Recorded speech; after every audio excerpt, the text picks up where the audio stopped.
Good morning. Hey, welcome to Hobby Evolution, episode 1242. Let's get this damn. Got a haircut yesterday. Finally. Had to run into the other room and I wanted to show what is good inventory.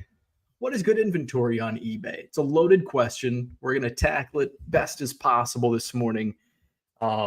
Goodwill Pallet acquired yesterday, number 20 in the books. So I've only scratched the surface. I did find there was I don't think it's behind me. It's funny when I look in the when I see behind me, it looks so clean in the background right now, with the exception of the countertop behind me. But there's just, there you go. There's a little glimpse of what's going on. You got Ernie's thing. You've got boxes. It's actually quite a mess in this room. You can barely see it. So Ernie was actually pretty good this morning. Well, no, he wasn't. No, he was. Ernie was not good this morning.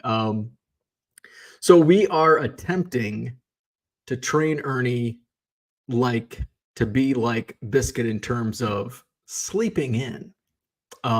So basically the routine has been thus far, Ernie gets up with me, he goes out, goes potty, he has breakfast, we play a little bit, goes out to go potty one more time, and then he goes back to bed with mom. Now the problem is when he goes back, he loves mom more than he loves me, and so he wants mom to get up and play. Mom doesn't want that. Mom wants to sleep. So my wife is like, can you play with? I'm like, I do. He gets so excited to see you. So it's like, okay, if he doesn't get up first, if you get up before him, sneak out and we'll try to get him to sleep in. And my wife's like, and I'll take care of his morning stuff. I'm like, okay.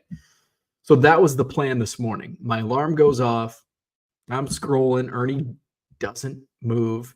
And the more I'm up, and I should just get up immediately and just sneak out immediately when I wake up, but I didn't do that. And so now it's like, do I get up? And it's like the hesitancy. It's like, do I get up? What if I disturb him? So I waited too long. And Ernie got up. And so Ernie goes to the edge of the bed. It's like, okay, he wants to go. So I grab him. My wife goes. My wife woke up and she's like, does he have to go? Do you think he has to go? And I'm like, I think he has to go. So, and he did. So when I took him out and he popped the squat immediately and peed. So, and then he pooped. So we got number 1 and number 2 out. So brought him back in, gave him breakfast. He ate his breakfast. We played. So after we played, put him back into bed, and he's a little madman in the bed. So I'm like, shit. And he goes to the end of the bed again. I'm like, well, maybe he has to go potty again. So I take him out and he pottied again.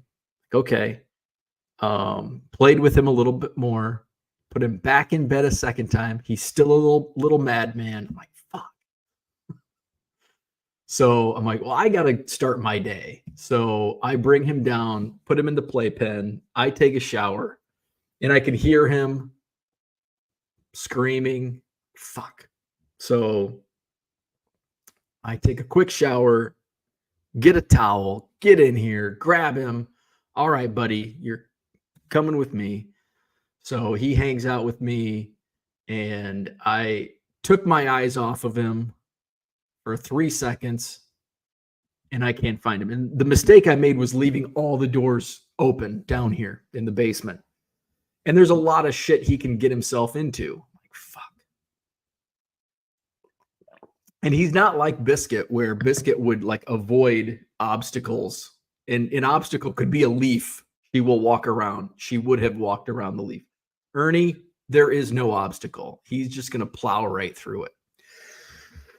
So I'm looking around and I'm stopping to listen to it because he's got his little Ernie name tag, trying to hear that click. Can't hear it. I'm like, fuck. I'm searching every room, can't find him. And all of a sudden I hear little scurry. And I was in the room that never gets used with the elliptical and treadmill, and I can hear him. I'm like, fuck, did he get underneath the stairs? So I go around and I'm looking around. I'm like, I would have heard him make, like, if he would have plowed through there, like, you would have heard it. So all of a sudden I hear scurry. I'm like, did he go up? He hasn't done stairs yet. Well, he has now. So I run upstairs. That little fucker made it up to all the steps and he was hanging out upstairs. I'm like, all right. So we played for about a minute just to try to tire him out a little and put him back in bed. I think he probably was a little monster again, but it's like, all right.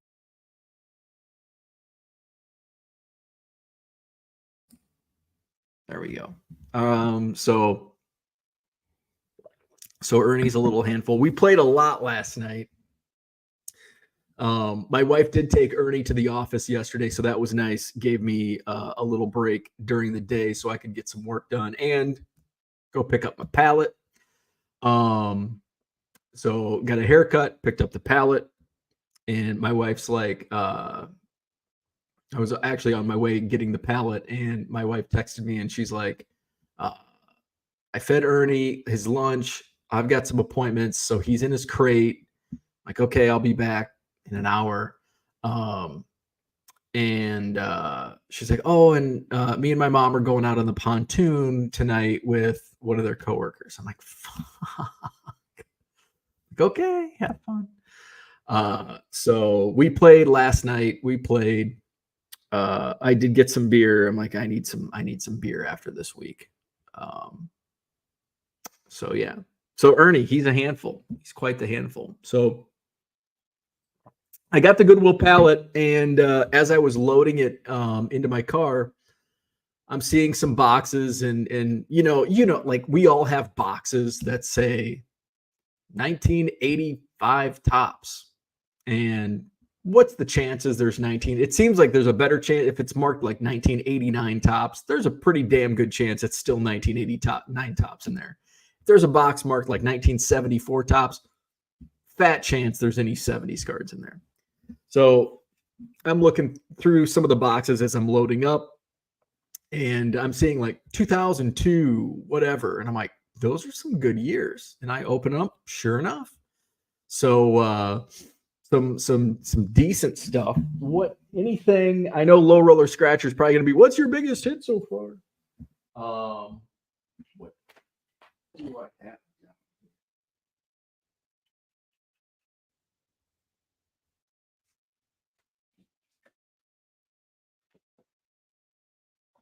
So this was, and I've only gone through, there was a huge tub. Most of it was loose, but then there were a whole bunch of like baggies. So I'm guessing those were like for sale in various Goodwills. But I thought this was a decent find, but it's like a $2 card. It's a Justin Verlander Diamond Kings, I believe, rookie. It's from 2005. So there's a box of Diamond Kings from 2005. Here's my least favorite baseball player of all time, Yadier Molina, which I think that's a rookie card. Dollar box in the house. Some old SI for kids. There's all, like, every pallet has, like, it seems like hundreds of Sports Illustrated for kids. That's Chase Utley. So this is a decent one, Diego Maradona. So that's $10 to $20 card, I think. The other ones, you've got Warren Moon, Dennis Eckersley, Bernie Kosar, Jennifer Azzi, Inga Thompson, Kirby Puckett, Carlton Fisk, Ruben Sierra, Lori Johns, Tattoo, Gordie Howe, Pam Shriver, Joe Montana, Wilma Rudolph, Jesse Owens, Barry Bonds, Bo Jackson. We got to show Bo Jackson. Wilt Chamberlain. Those are cool. Brett Hall, Billie Jean King, Pele. So those were some of the finds so far. I thought there were some other that I set aside, but I guess not. Oh, there's some. I must have put it in one of the piles, but some decent dollar box stuff, quarter box stuff so far. There was a box of I don't know what this is. Well, I know what it is, but when I look it up on eBay, it has like it's a 1991 Topps traded set, but it's not like the box set. It's this. So I didn't find one. I didn't look too hard on eBay, but I didn't find any. So still a lot of boxes, a lot of binders. Usually I get a good idea on the Goodwill pallets, like when I'm loading them in. I didn't really, because I knew I had to get back. I knew I had to get back to Ernie, so I didn't really take time to look through the binders and in the boxes to see what was in there.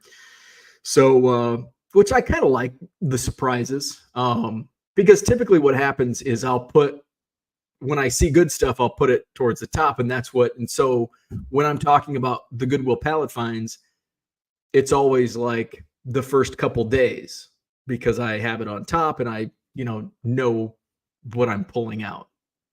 And then like towards the end, I leave all the crap in my car for, the last, but I've got the Janesville card show this Sunday. So I've got to get everything pulled out of there here in the next couple days. Today's Thursday. Jesus Christ. Today's Thursday. I haven't even finished my bargain boxes, but I'll have to tackle that this weekend. So yeah, Goodwill pallet. We'll be finding some stuff in my eBay store, 99centcards.com. Buy 7 or more at regular price. You'll save 25% off at checkout. Don't forget, I do have auctions. I have auctions running and they end on Tuesday night. 67 of the 74 auctions have bids. So check out these auctions. Here, I'll show you what is up for auction. We're going to talk about eBay. What are good listings? What's good inventory? And we're going to look at this through the lens of a low-end volume seller. Because good inventory to me can mean something completely different for you. But if you are a low-end volume seller, good inventory is good inventory. So here's some of the stuff. The 97 Stadium Club Triumvirate Refractor Die Cut Emmitt Smith. $50 to $75 card, current bid $13.50. The 71-72 Topps Lou Alcindor, later to become Kareem Abdul-Jabbar. Old early Milwaukee Bucks card, that's at $850. We've got a Joey Bart definitive rookie auto to $50. He's now with the Pirates. That's up to $758. Leover Piguero of the Pirates, an orange auto to $25. That's at $650. We've got a Travis Kelce Starlight Materials out of $150, a red patch. Current bid $5.50. A Goose Gossage Topps Finest autograph at $550. Roman Anthony, a green refractor to $99. That's currently at $4.36. We've got a Francisco Macia and a Shed Long. One's a Bowman Chrome Relic. One's a Triple Threads Auto Relic. Both numbered to 50, both at $4. We've got a Ryan McMahon Gold Mirror at $358. Vladdy Jr. short print refractor to not short print, not numbered. That's at $3.58. We've got a Reed Detmer's Black Chrome to 75 at $333. So go check those auctions out. 99centcards.com. They end Tuesday night. I think I'm going to do a live in the hour leading up. They all end at the same time. And I'll go live about an hour before. And what time do those end? Does it say? When does it end? Ends Tuesday at 8:18 p.m. So maybe 7:30. Maybe 7:30 Central Time on Tuesday night. I'll go live and we'll do the last 45 minutes of those auctions. We'll just kind of do a prime time hobby evolution, just kind of watch to see what's going on. That was, I believe, Cooter had that idea to do one of those 99-cent auctions, kind of a play on, like Jeremy Lee does those on Sports Card Live with the big boy cards, the high end. We're going to do with the low end auctions. How are these auctions? Oh, look at this. It's at 99 cents. Are we going to get to $1.04? By the way, all those auctions have free shipping. That was my mistake. So my mistake saves you a few bucks. Check it out, 99centcards.com. Where we at? Let's go to the chat. Steel Cards in the house. Good morning. We're going to talk about good inventory in your eBay store for low-end volume sellers. Philly Joe, good morning. Kyle's in the house. How's the pallet looking? So far, so good. No NASCAR. I had a couple people, 2 or 3 actually, comment the photo that I shared. On the top, it looked like a something Dale Earnhardt on top. It's not. It was who was it? As I zoomed in and looked closer, I could tell it was something football, and it is. It's, I don't even know what it's like, a decorative wall type deal. But it was Marcus Robinson of the Chicago Bears. So he was number 83, I think. So you only saw the 3 on the photo. It's a football like plaque type deal with the number 83 for Marcus Robinson of the Chicago Bears. David, good morning. There were some autos in the pallet. There's nothing big. There was a nice wall plaque of Clay Matthews, and the 8x10 was signed. Eric Sogard 8x10 Milwaukee Brewers signed, and there was I think it was a Corey Hart like plaque that was autographed. So where are we at? I might throw those at some point. I've got enough of those like plaques. Some of the small ones I might do like $1 box. And I've done that at card shows before, and that stuff just doesn't move. It's kind of cool. It's unique. You don't see a lot of that stuff at card shows. So people will stop and look. But it's usually just that. Nobody's pulling out their wallet to buy Ryan Braun plaques. But sometimes it does draw people in. Maybe they'll stick around for my bargain boxes. So maybe one of these days. Speaking of that, card shows, before we get to more of the chat and talk about good eBay store inventory, the Madison Card Show coming up Saturday, August 24th. Sheraton Hotel, John Nolan Drive. We're running 200 tables this month. 200 tables. We've got the second floor, Capitol Ballroom and Mezzanine. On the first floor, we've got the Williamson Ballroom, the State Street Ballroom, and once again, we'll have the TCG only room. There is TCG throughout the show, but the Badger State room on the first floor is only TCG. So if you're into sports, you're not going to find any in that room. So that's this month, Saturday, August 24th. Sheraton Hotel, John Nolan Drive, 200 tables, show hours 9 to 3. Come on in early. There's too many doors to man, so you can walk the floor early. Free admission. Sheraton Hotel, John Nolan Drive, Madison Card Show. I'll be set up this Sunday in Janesville, Wisconsin. Sunday, August 11th. Holiday and Banquet Hall on I-39, Janesville, Wisconsin. I will have dollar boxes. I will have a few quarter boxes. My quarter boxes will be non-sport, hockey, soccer, my favorites. So those will be my quarter boxes. My dollar boxes will be all kinds of stuff: baseball, football, basketball, non-sport, hockey, soccer, wrestling. So I'll have a whole bunch of dollar boxes, a bunch of vintage, a few boxes of 70s football and basketball. There's going to be 70s baseball mixed into the baseball boxes. So that's in Janesville this Sunday.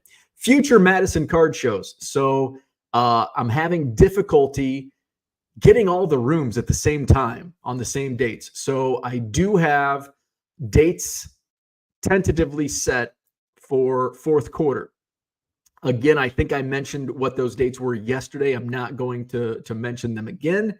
until I get the contract signed, until I get the contract and I sign it. But those dates are pretty much set. However, this month will probably be the last month of 200 tables. It's probably going to go back to 140 tables, and we'll do the upstairs like it always has been. We'll do the Williamson Ballroom like it always has been. But it's unlikely we will continue the State Street Ballroom, and probably unlikely to continue the TCG room in the Badger Stateroom. I could run the Badger Stateroom. It's a small room, but the State Street Ballroom, I'm having difficulty getting the dates, and I can't. They will not allow me to sign contracts for that room for fourth quarter, and they want to do a monthly basis. I don't make hardly any money on that room. Same with the TCG room. My profit is minimal, and it's a lot of work. So, like, screw it. So we're just going to have a really long wait list for the Madison Card Show in future months. But August, 200 tables. The rest of the way, probably going to go back to 140 tables, and we'll do upstairs, downstairs. We did upstairs, downstairs with only the two ballrooms in, I think, what was it, May or June. It did create some traffic issues within the rooms, so we're going to have to adjust and not necessarily make changes, but we'll have to implement some like, hey, you can't stand here. We need this pathway because there's too many people in the room. So that's where we're at. You are probably thinking, why not find something else? Because there isn't anything else. So there are other options, but I don't think you want to pay $8 for parking, $10 admission, and dealers don't want to pay $200 a table, because that's what it would take to make it feasible to run some of the other venues that have the space.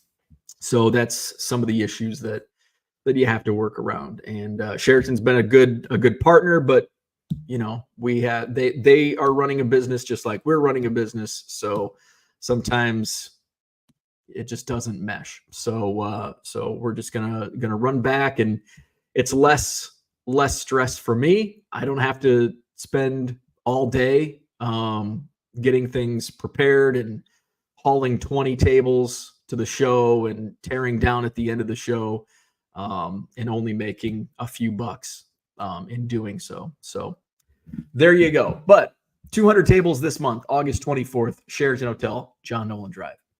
Lewis is in the house. What's going on? Good morning. Cooter is here. Every animal has its person and its spare person. You are the spare person. Oh, and good morning. Thank you, Cooter. I feel so loved.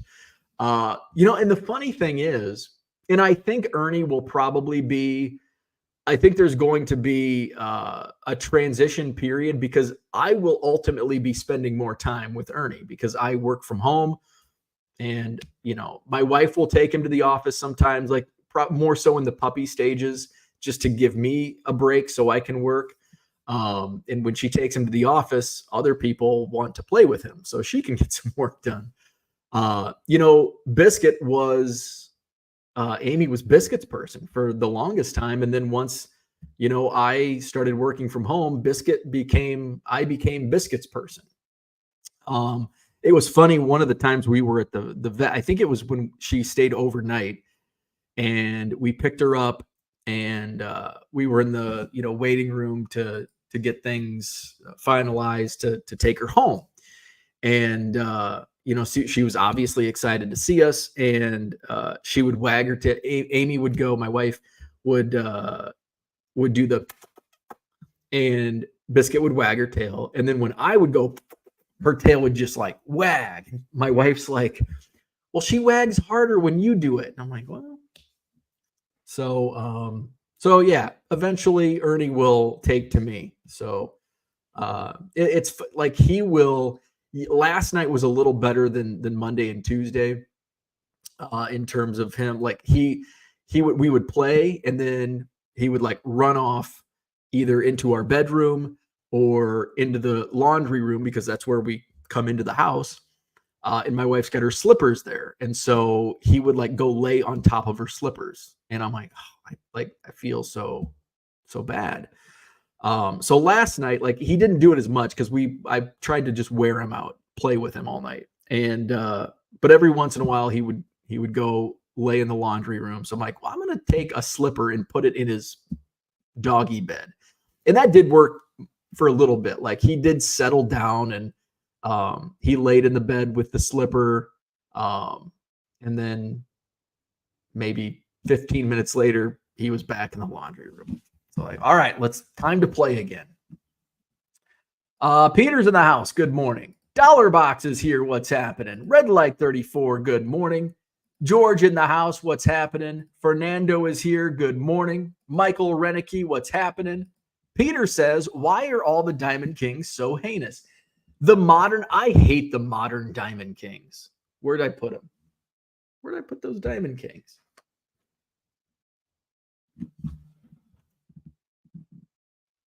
Oh, down behind me. The modern Diamond Kings, and I'm talking like the 2000s.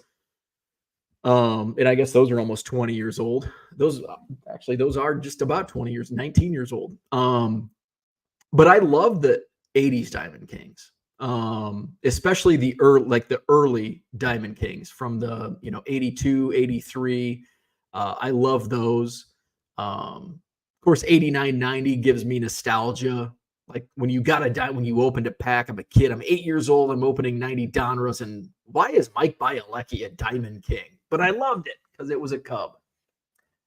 Brian's in the house. Offbeat All-Stars. Good morning. Harlan's here. Good morning. Tracy's in the house. What's going on? Johnny Boy Cards is here. Good morning. Gundy, what's happening? Good morning to you.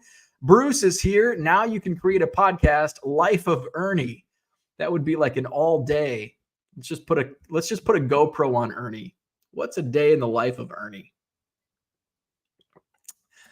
Johnny M says, good morning. What is considered a volume seller? That's also a loaded. What is good inventory? Loaded question. What is a volume seller? Loaded question. Some people would say 10 items a day is a volume seller. I would say if you're doing 50 or more sales a day, that's a volume seller. I think that's probably, but again, it's kind of like the cutoff for vintage. It's a loaded question because there really is no cutoff. Some people think it stops at 1979 for vintage. Some people think 90s is vintage. It's all in the eye of the beholder. And I think that's kind of volume seller. What's a super collector? Same. There is no hard definition of a volume seller. There's no hard definition of good inventory. There's no hard line for vintage. There's no hard line for super collectors. It's just kind of our own perceptions and opinions. So volume seller, in my opinion, I would say anything more than 50 items a day, 50 orders a day would be a volume seller. Some people may think 25. Some people may think 100. I guess it just kind of all depends. But I'd put it around that 40 to 50 orders per day. Over 100 cards a day, somewhere in that vicinity. That would be a volume seller. George says Topps Finest for this year is almost $6 a card. Yeah, and I saw somebody tweeted about, and it was so odd. And I despise the complaints about, oh, I'm priced out of the hobby. I can't buy baseball cards anymore. Yes, you can. You can absolutely buy. Topps is not pricing anybody out of baseball cards. You can come to Janesville, Wisconsin on Sunday and buy quarter cards from me. Are you priced out at 25 cents? Probably not. Are you priced out of Topps Finest because it's $300 a box? Maybe. Don't buy it. I'm not buying Topps Finest. I don't buy much Bowman at $250, $300 a box. If there's a good return on it, yes, I'll buy it. Now, Bowman's kind of my guilty pleasure. I'll buy a few boxes. I'm not going to buy a case, but I'll buy 3 boxes. And probably either lose money or break even. But it's part fun for me. It's part hobby. It's a business, but it's part of the hobby side because I enjoy it. But there was a time where Bowman was even more expensive during COVID. It's like, I'm not buying it. $400? Nope. I'm not going to buy it. Somebody had tweeted, Topps finally priced me out of baseball cards. Like, come on. I looked at this guy's Twitter. His entire profile talks about his PC, and it was all vintage. He PCs Roberto Clemente, 1960 Topps, Sandy Koufax, Venezuelans. And I'm like, Topps hasn't priced you. Topps hasn't priced you out. I don't understand. He said, well, I enjoy opening packs. So Topps has priced you out of opening, of gambling on their products, on their sealed products. They haven't priced you out of your hobby. I get it. Some people, it's okay. It's okay to be upset with the price of some of these hobby boxes. It is okay. I'm not saying you can't complain, but let's not be dramatic about it. Am I priced out of some products? Yes, because it's like, that's not worth it. What did George say? $6 a card for Topps Finest? No, not going to do it. Not going to do it. If it was 50 cents a card, 75 cents, even $1 a card. Seems like most products are in that, depending on what it is. You know, Series 1, you're going to be, what is it? I think 30, 40 cents a card, which is like, you look and think, wow, that's freaking ridiculous, but that's the market. Johnny M says your auctions are a prime example of the power of social media and being an influencer. And there's, I can't deny that.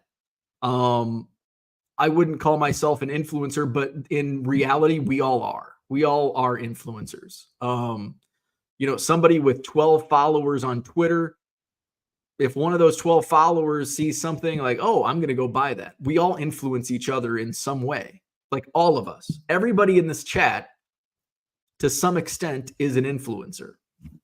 It's just some of our reaches are smaller or larger than others. I have a pretty sizable following on social media, mainly Twitter. That helps. I have over 4,000 followers to my eBay store. That is one of the biggest, that's one of the biggest things in terms of auctions. And even with my 4,200 followers on eBay, in my eBay store, some of my auctions are still, now there's two things with my current auction setup. There's a little more, they're better than what some of usually I just use my auctions, and I don't run auctions that often. As you well know, I hate auctions. Why am I running auctions? It's stale inventory. Let's liquidate. And these are better. Autos, some of them low serial numbers, some are names, some are not. So they're better. But I'm pumping them up. I'm showing them on my YouTube, tweeting them out a little bit here and there. So that helps. You know, that every little bit helps. And you know, there's no denying that larger social media followings help your eBay sales. Absolutely. There's Low Roller Scratcher. Here's the thing. Just so you don't ask anymore, you probably will. There are no Pokemon in the Goodwill pallets because it's sports cards. There's no Pokemon. Although I say that there are non-sport cards every once in a while. But Pokemon, Goodwill does their own like Pokemon lots. So if you're looking for Pokemon or Magic the Gathering, from Goodwill, they do have their own. They separate them and they do make their own lots. I don't think they have enough for pallets of Pokemon and Magic, but they do lots, and they do smaller lots. If you don't want a pallet, you can find small lots. Somebody, I think Brian one of the Bryans messaged me yesterday, sent me a video of Rad Finds, RAD Finds on YouTube. And he did like one of the box lots from Goodwill, and there was some vintage. And he got it for a pretty good price, like $100. And there wasn't like anything. I don't know if there was a Mookie Betts bobblehead that I think he sold for like $40, but as far as the cards, the highest dollar card might have been $15 or $20. But still, there was quite a bit of vintage, like 50s and 60s, and a couple bucks a pop. That's kind of what I'm aiming for in Goodwill pallets. I don't expect to find a $500 card in the Goodwill pallets. There have been, but I'm looking for those $5, $10, $20, and then a few $50 cards, and then volume, quarter box stuff, dollar box stuff, and then. But I do get lucky, and probably every pallet there's been at least a $100 card or multiple $100 plus cards in the pallets. And they're usually, and I talked about this yesterday, they're usually not shown on top. And I think that helps keep the competition down, except for me talking about it. Because on the top, it's like, well, I'm not going to pay $600-700 for a Ken Griffey Jr. rated rookie. If that's the best card in this pallet, which sometimes those are in the top 10, but usually I don't think in any of the pallets, any of the cards shown on top have been even top 5 cards in the entire pallet. Maybe in one of the duds and there's been a couple duds, but I've made money on every pallet. This is pallet number 20. Orlando's here. Good morning. What's happening? Victor, the rookie card specialist, the author. Good morning. Very nice thumbnail. Thank you. I appreciate that. Kyle says the font on that number 3 didn't quite look like Earnhardt font. I know a lot of people knock NASCAR cards, but since I started listing NASCAR dupes on eBay, they've been selling through well. Nice. Max says started Janesville prep an hour ago, so don't feel bad. I did a bunch of Janesville prep last week, watching the Olympics. This week has been kind of crazy with the puppy and just shipping.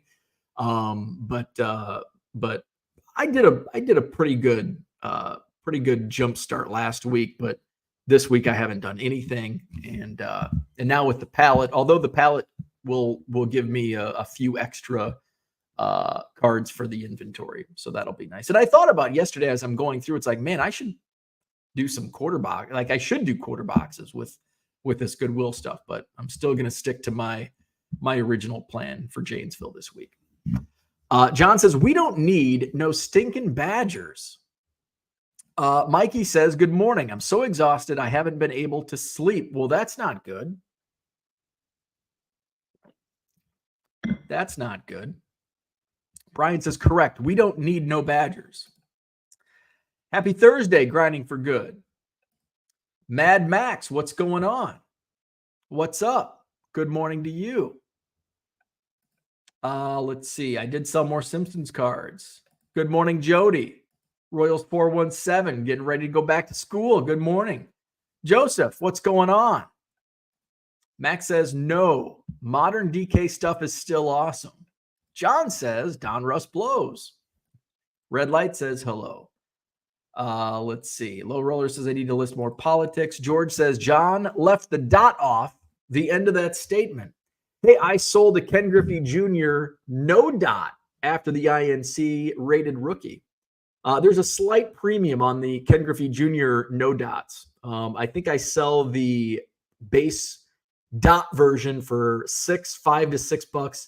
The no dot sold for 10. So there you go. A little premium on that no dot. John says, fuck right off. There is a cutoff. Dope. Some people don't believe so. Some people think 90s is vintage. How far behind? We're only 10 minutes behind. Dan, what's up? Good morning. Good evening to you. 2 more days of vacation, then back to Korea. Congrats on the Dog and Pallet. Thank you. Have a safe trip back. I think Dan's in the Philippines right now. Max says, wouldn't you rather buy a case for what you'd pay for 3 boxes? Absolutely not. Absolutely not. not on Bowman. I'll take the chances of getting a couple dud boxes as opposed to an entire case. Cases are like $4,000, and there's no way. Because with 3 boxes, I have a much better chance at breaking even. With an entire case at that price point, the chances are very, very small. 2017, and this is why I was sticking to retail only until they jacked up the retail prices a couple of years ago. 2017 Bowman, my case, 12 hobby boxes, was $797. I lost like $200. I sold every card out of the case. I think my biggest hit was a Kevin My Tan Bowman Chromato. You may laugh, but it was $125 at release. And I still lost. I sold that one Kevin My Tan auto. Everything else was selling for like $3 to $5 on the auto side. It was a bloodbath. Heritage that year killed it. And then Bowman came along. I'm like, oh, this is fun, ripping and flipping. Because I think I had started doing that in the end of 2015 with Heritage Miners was my first case. And then 2016, I bought a few cases. And then 2017, I kind of went into every product. And Bowman was a bloodbath. Even at $800 for a case, bloodbath. George says he probably didn't leave any for the kids. Cooter says, haven't bought wax since 93, 31 years, and I haven't ran out of cards that I actually want to buy. That's the greatness of baseball cards. Same here. I love opening new product, but there's a lot of stuff. It's like, I'm not gonna open that. It's a little different now. I'm running a business, but like with Bowman, on occasion, it's like I'll make a stupid purchase just because I want to open cards. But if I didn't, like if everything was jacked up or they stopped printing them, there's plenty of baseball cards that I don't have that I would be happy to go and buy instead of modern, ultra modern new stuff. John says, my recent purchase was 1.5 cents a card. That's about 50% more than I'm used to paying. I did buy a $50 box for the seniors to open this week. I don't count that. Max says, I'm that guy you're complaining about, but I think you're just arguing semantics. Priced me out versus I won't buy product because it's too expensive. It doesn't make sense is the same thing to me. I don't think it was you, unless you're on Twitter. Are you on Twitter? Maybe it was you. Brian says, I keep buying breaks. My brain is broken. Need to get you on the show. Yeah, what's your show? I'll have to, can I click on this? I don't think I can click on that. Cooter says, for me, it's the thrill of the hunt. I get as much of a high out of finding a great card in a quarter or dollar box than any hit I could pull from a pack. I might be I'm pretty similar when that. Now, I do love opening new product, but I also love hunting, obviously, through bargain boxes. And I would much rather spend $600-700 on a pallet from Goodwill than $700 on a couple hobby boxes, without a doubt. Now, there's monetary reason behind that. Also, there's usually, I know in doing this multiple times over now, I know there's profit to be made on a Goodwill pallet where it's an unknown. You've got to hit in many products. You've got to pull a big hit to get your money back. Mad Max says, in my opinion, all the new products are absolutely trash. Bulk wax or bust. There you go. John says, cards cost about 2.5 cents per out of the pack when I was younger. Those commons are worth 50 cents now. Cards out of packs now are 50 cents a card and worth shit for the most part. They are. And I just, I've got so much, and this kind of goes in with what is good at eBay store inventory. And, I'll get offers to buy bulk lots and it's Bowman. Oh, I've got a bunch of Bowman. Now I love Bowman, but I've got Bowman paper coming out of my ass and ears and nose. Every orifice of my body has Bowman paper coming out of it. I don't want any more Bowman paper. It's not a fast mover. Now, does it sell? Yes. Absolutely. I sell Bowman, first Bowman every single day, multiple, every single day, but at 99 cents or $1.50, little margins, but it still moves. And I'm paying, when I do buy it, I'm paying a really low price, half a penny a card. So there's a lot of profit. The profit margin from a dollar and cent standpoint is low, but from a margin percentage on the overall picture, it's high margin. But it's like, I'll look through bargain boxes and it's like all Bowman, modern Bowman. And if I grab a pile and there's nothing in there, that's not good eBay store inventory. Some people may think it is. It's not. It's not. It sits. It's not liquid. Now, if it's Paul Skeens, Jackson Holiday, some of the bigger names, Bobby Witt Jr. is really hot right now. Those are some of the names. Those are going to move. But if it's Thomas Harrington, and I'm using a name that I'm selling left and right, Thomas Harrington. Trying to think. Luis Angel Acuna, not moving. Who else is not moving? Judd Fabian, not Khalil Watson, not moving. Now, the fun thing about Bowman is a guy that's not selling today may sell like crazy next month, next spring, whenever it might be, next year. That's the fun thing about Bowman. But Bowman is a tough mover. It's one of those that I've got boxes and boxes and boxes of Bowman, and eventually somebody's going to pop, and it's like, oh, this guy, Judd Fabian, all of a sudden got hot, and he's getting the call. Boom. Let's go find the Judd Fabians and get those listed. Modern stuff. I see so much modern basketball and football, retail bullshit. Oh, like, give me a bargain box with a bunch of junk wax, because that stuff sells. There's a better sell-through rate on junk wax.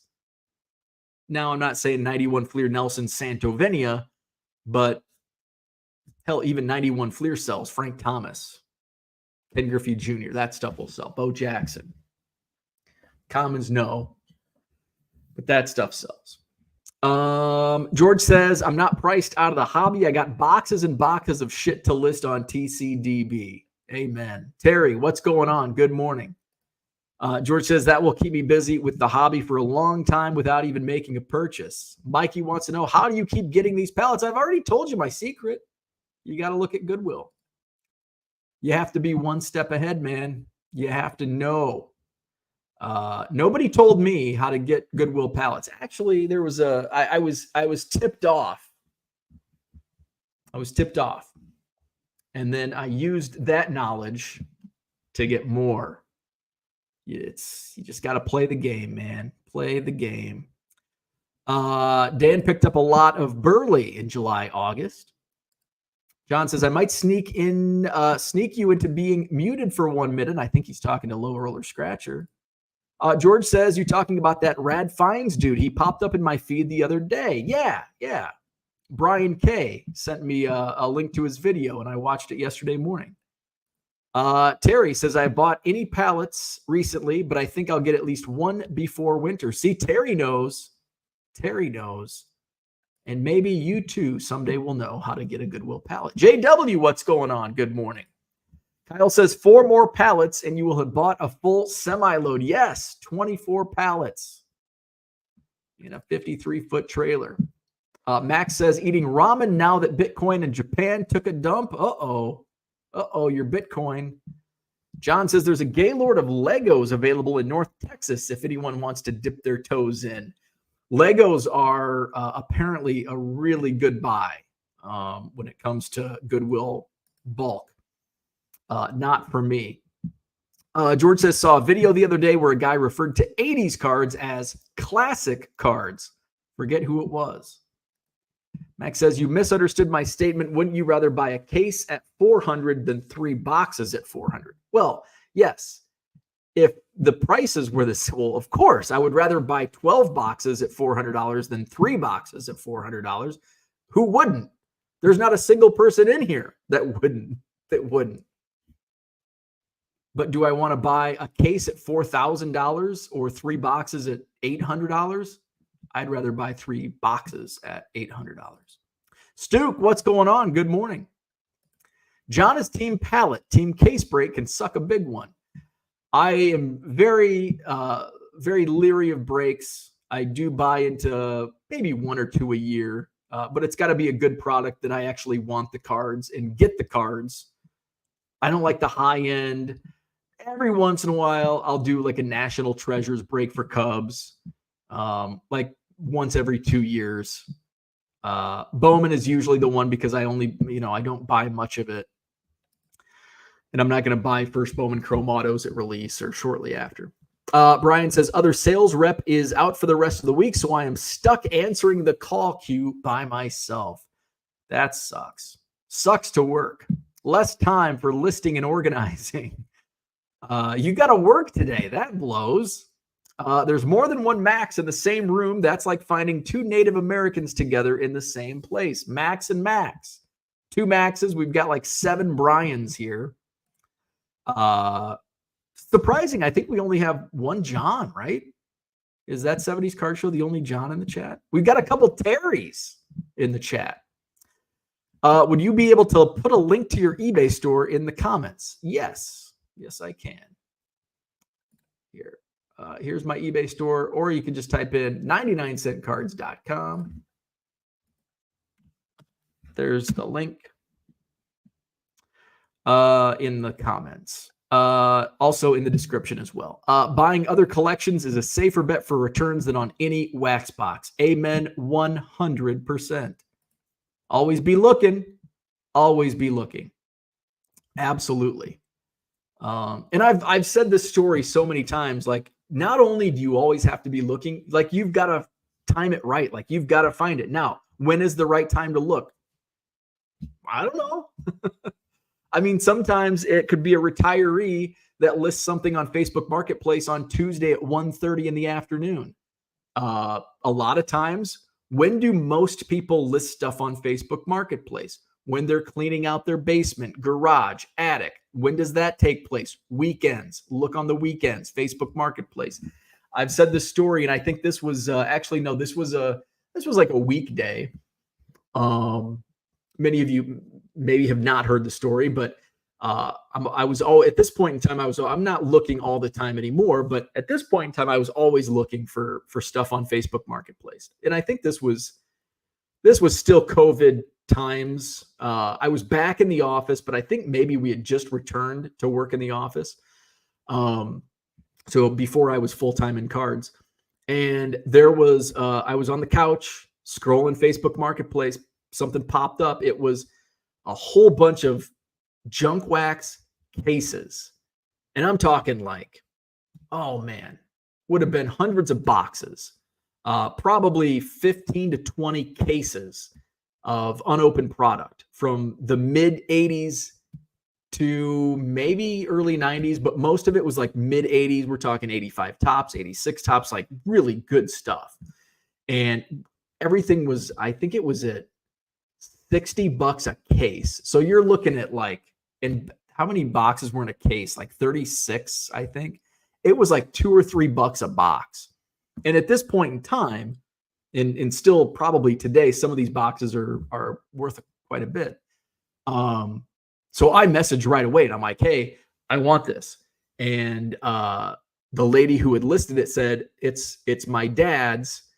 He'll take calls starting at 9 a.m. tomorrow. So I'm in the office, 8:59. I leave my desk, go out in the hallway, call. The lady answered, or a lady answered, and she goes, oh, well, he's on my dad's on the other line right now. I think he's going to sell it to this other guy. I missed it by 30 seconds. So not only do you always have to be looking, you've got to be fast. You've got to time it right. And none of us can tell you when that time is right, because it just has to be right. And we don't know. We don't know when it is. And I missed out, and he did sell. So I ended up talking to the guy who had these cases, and he's like, I just sold them to the other guy, but if it falls through, you're second in line. So let me take your number down, and I'll give you a call back. It was older. Like, you could tell he was an elderly guy, probably had these since 1985, 86, 87, whenever they were. So that's when it's like, oh, just got away, just a bit outside. Where we at? There you go. And Brian says, do it always. JC3, what's going on? Charlie in the house, listing, shipping, and coffee. I gotta say, it's a good day. Today was a good day. I'll be shipping with Charlie and Adam in the background. Did not catch them live last night, but I will tune in today on the replay. Brian says, Lego minifigures can be great finds. Where are we at? JW says, do people open up boxes of Legos looking for that one special piece? I don't think that's a thing. George says, you get an old man name like me and you'll be a minority in the chats. You're the only George.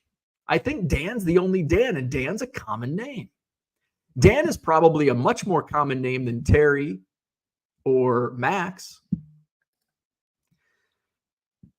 Max says, there's too many natives here. We stole their land. Come on. George says, good thing about having an old man name is that I'm slowly catching up with it age-wise. You'll fit right in eventually. Let's see. Where are we at? JW says, the special Legos I watch out for are the small ones that hurt when you step on them barefoot because it didn't get picked up by my kids. Ouch.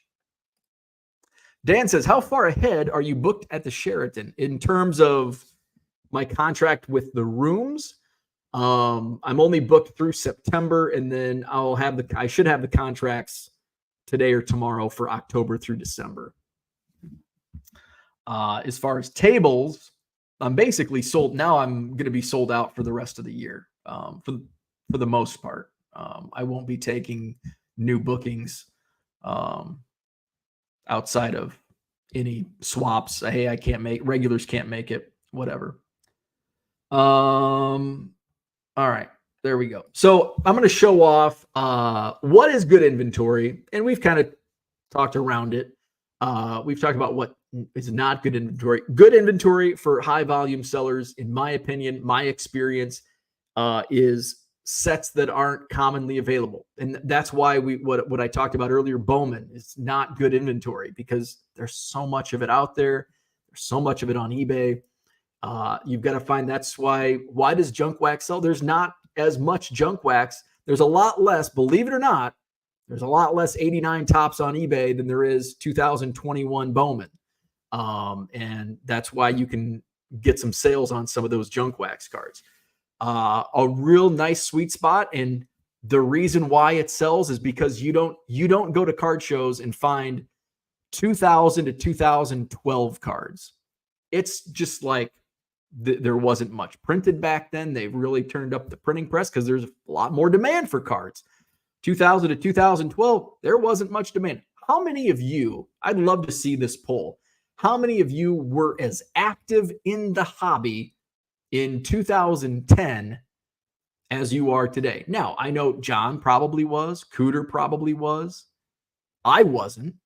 I'd be curious just to see what, like, an overall, like, were you as active today? And I'm not talking YouTube, Twitter, because Twitter was in its infancy. You were watching cat videos on YouTube, not talking about baseball cards. But I bet a lot of people, Max was active in 2010. In 2010, and I've been active here and there, but not nearly as active as I am now. Not nearly as active. I don't think I bought a pack of cards in 2010. I don't know if I bought any cards on eBay in 2010. Just not active at all. And kind of in and out, like early 2000s, not active at all. 2000, there was a couple years in there, 2004, 5, 6. I was fairly active. I did some card shows in those years. 2007 and 8, or 2008 or 9, I was doing TTM, a lot of TTM, but I wasn't doing cards. Must have been 07, 08, because by 08, 09, 10, 11, I was completely out. I don't think I was doing anything with cards in those years. Got back into it in 2012 a little bit. Bought some stuff on eBay. I think I did sport lots for the first time as a seller in 2012. Bought a hobby box of Allen and Ginter in 2012. 13, still somewhat active. And then 14 is when I moved to Wisconsin. Then that's when I really jumped back in. And by 2015, I was, pretty consumed. But throughout the first decade of the 2000s, I was hardly in it at all. Philly Joe says 2010, no. 2011, yes. And that's similar to me. 2010, no. 2012, yes. Brian was a junior in college. I was priced out of everything. Hey, I know how that is. So let's see. Brian says he was very active in 2003, then fell off. Max was active in 2010. Michael says definitely not as active. Where else? George was chasing tail during that period in my life. Let's see. Dan says he got back into collecting around 2011, 2012, and that's pretty similar for me. George was out of the hobby from 94 to 2015. Then started collecting some KBO cards to get started back. Now I'm pretty much MLB with very little KBO. Max, the other Max, says the cards we grew up are the ones that people are looking for, the iconic ones. Yes. The Billy Ripken, the Junior. There's a lot of nostalgia. I think COVID really started that drive for nostalgia again. And what people that weren't as active in the early 2000s, that first decade of the 2000s, there's not as many cards. There weren't as many people buying cards in 2000 to 2010. You can't find cards. It's like when I find Heritage from 2003, 4, 5 in a quarter box, and it's Ken Griffey Jr., Derek Jeter. It's like, ooh, this is all day long. I'll take this. So I found a lot of that in this Goodwill pallet. There's a lot of boxes from that era. It's like, oh wow. So here's another Verlander. I think it's like second year card. Again, this is like a $2 card, 2007, I think. But Matthew Stafford rookie card. This is from 2009 National Chickle. Tom Brady. It's about a $10 card. Here's the base card, about a $5 base card on Brady. So the National Chickle, and then some of these Turkey Reds. I won't list the commons, but I will list, might be a Scherzer rookie in that set. I think there were even a couple autographs. There's some chrome. It's almost like whoever was buying this, ripped a hobby box and just put every card in here, because here's a Josh Hamilton relic, which I'm not a fan of relics, but from 2007, you don't see those. This is good inventory for a volume seller on the low end. I was hoping this was Max Scherzer, but it's Micah Owings refractor. Here's another chrome. Dice K. Man, I'm going to have to go into a Beckett and look this card up. 2007 Turkey Red refractor rookie card.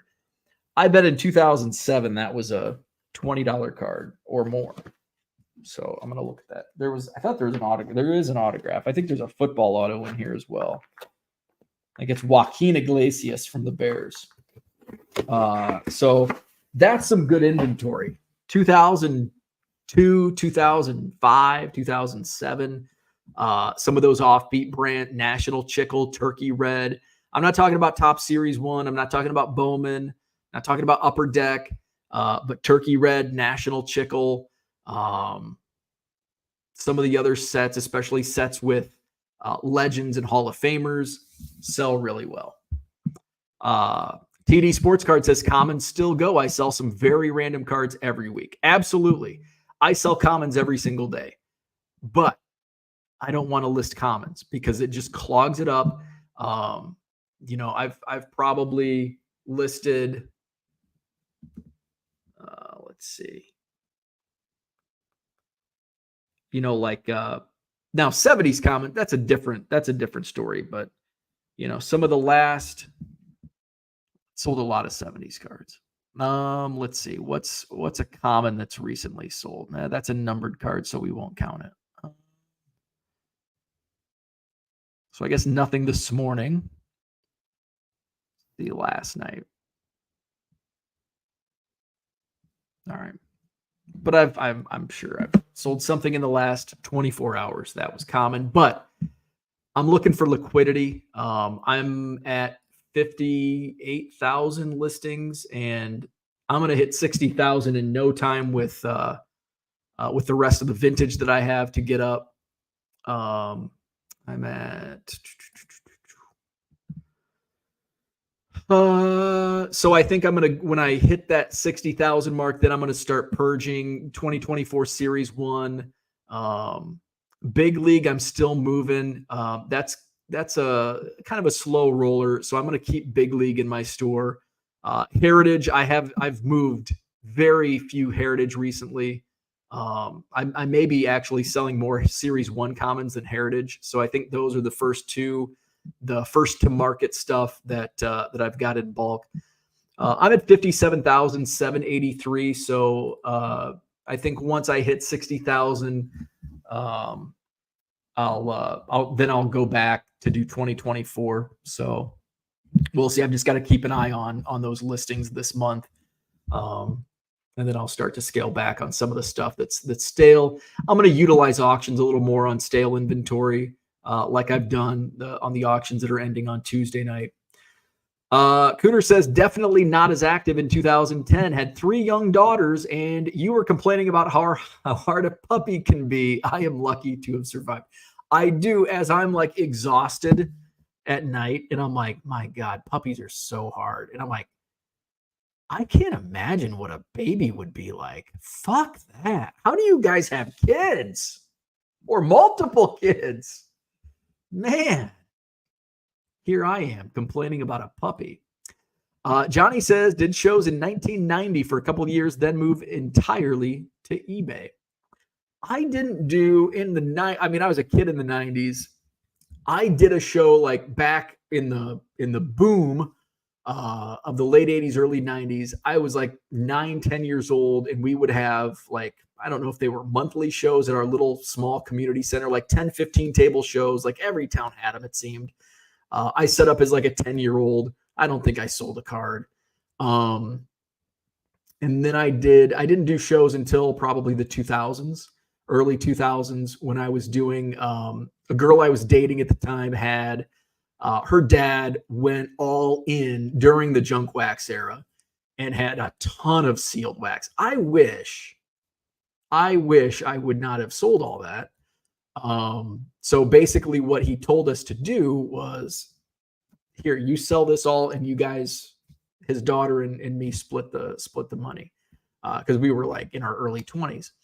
And there was like, now looking, there was probably 93 SP sealed. Like there was a lot. It was basically 89 to 94, 3, 4. So there's probably some good stuff in there. I don't think there was 92 Bowman sealed, because that was a big one. A lot of like junk. But I took that to shows. I had bought a huge beater lot of 50s cards, ton of 55 Bowman, and was selling those for $1 or $2 a card at a show in Springfield and Illinois. And we were doing, that was probably 2000. What year was that? 2005, 2004, 5, 6, somewhere in there. And then I did some other random shows. But I've been on eBay since 99, I think. Summer of 99 was my first eBay account, and was doing a lot of buying and selling as a high schooler back then. TD Sports Card says, was highly active 85 to 93, then in and out until about 6 years ago. Now very active last 6 years. That dude says 2010, I bought a box of old Phillies yearbooks, jumped back in and started navigating very different waters than in 1988. Comments still go. Low Roller wants to know what KBO is. Brian says, my brother-in-law was collecting 2004 to 6 before he passed away. I'm still trying to find his 1980 Bird Magic. Yeah, it's been lost for years. There you go. KBO, Korea Baseball Organization. Christian says, have not stopped collecting since 1980. My collection focuses have changed since then, but never stopped. TD says, when Burbank transitions to Fanatics, that's a lot of cards gone out of eBay, opens the doors for us more. I do agree with that. I don't think we're not going to see our numbers rise dramatically, but there's going to be, there's certainly trickle down effect. When you take 2.8 million cards off of a platform, even eBay with the millions and millions and millions of cards on their platform, there's going to be some trickle down, but don't expect to double your sales output for sure. Max says, I was B, but I'm just a collector. Literally, since I came to America, I thought I could be a seller of cards, but it's not for me now. I can sell anything else, but not my motherfucking cards. I love it. It's been really difficult for me as I'm listing some of these 70s baseball cards. Like I listed a whole bunch of 78 tops the other night, and like I've got Cubs cards in my eBay store, and it just feels now some of the early 70s stuff like JC Martin 72 tops I've set aside. Like I'm not going to put those on eBay. But 78, I have like Rick Russell. I have literally over 1,200 Rick Russell 78 tops, the same card. So I don't need another one. But it's still difficult. Like going through some of these boxes of Goodwill pallets, like I'm passing on the Cubs. Like I'm just putting them in bulk boxes.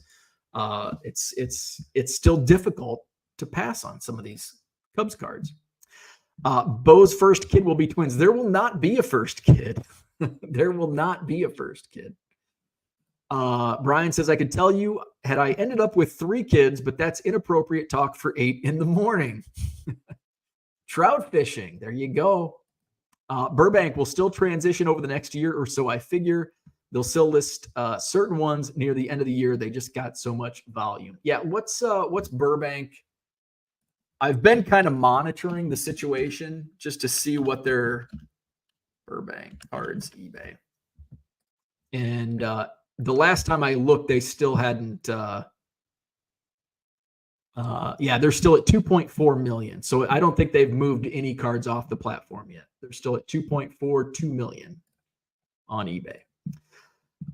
Just cruising around eBay, and I found a Wander Franco Bowman First red auto on bids, currently at $335, ending Sunday. 2 things. 1, didn't this card sell for like $50K at one point? Probably. The funny thing is, I'm surprised it's at $300, $335. His career is over, so why would anyone buy his cards? There's some freaky, as John Keating says, there are some freaky deeks out there. Brian says, Wander is now for true crime nerds. There you go. Josh Giddey might join him. Aaron Hernandez. There you go. Ray Caruth. There's some freaky deeks that collect that stuff. All right. I've got to run. Have a wonderful Thursday already. Hey, tomorrow's Friday. We're going to play Name That Player on the Friday free-for-all. I was prepared last week. We'll see if I can get prepared for tomorrow's game. Tomorrow morning, 8/8/24, August 8th, 2024. It's Kobe Bryant Day. Thank you, Bargain Boxers in the house. Hit the like button if you haven't already. Subscribe to the channel. Check out my eBay store, 99centcards.com. Buy 7 or more cards at regular price. You'll save 25% at checkout. Also, auctions, 74 of them ending Tuesday night. I will go live this next Tuesday night at about 7:30 Central Time, and we'll do a countdown to the end of these auctions. So we'll do a live show as these auctions end on Tuesday night. So check it out, 99centcards.com. Link also in the description. Like, subscribe. Tomorrow morning, I'll try to aim for the same time. We're on puppy time, so I don't know when that time will be, but it'll be in the 7 o'clock hour. Have a wonderful day. We'll see you tomorrow.